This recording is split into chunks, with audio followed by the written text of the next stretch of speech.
You're watching Cooking with the Robinsons, and today we're making some delicious white chicken chili. We started by seasoning our chicken thighs with our Val coffee steak rub.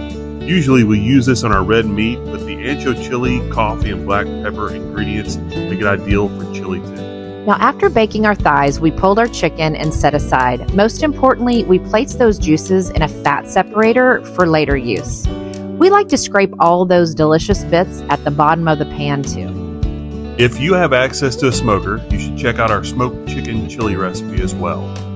Next, we roasted 2 garlic cloves by removing the tops, drizzling with olive oil, and we seasoned with salt and pepper. We wrapped those up tight and placed in the oven. Now, while waiting for those to be done, we chopped up some onions. It's amazing how our dog Maggie always shows up when we're cooking something delicious in the kitchen. We rough chopped our roasted garlic and prepared our Dutch oven with some olive oil.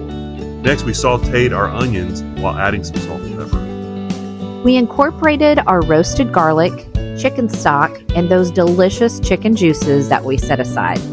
Now, if you ask us, reintroducing these are absolutely key in making a flavorful chili. Next, we added some hatch chilies with their juice, some drained fire-roasted corn, along with some canna lily and navy beans with all their juices. We ended up reincorporating our chicken and added a little more chicken stock. We also added some delicious Mexican herbs and mixed well. Now this is a white chicken chili, so we added some cream cheese. And we probably should have cubed that. That definitely would have helped in the melting process. Lastly, we added juice from 2 large limes and left the rinds in.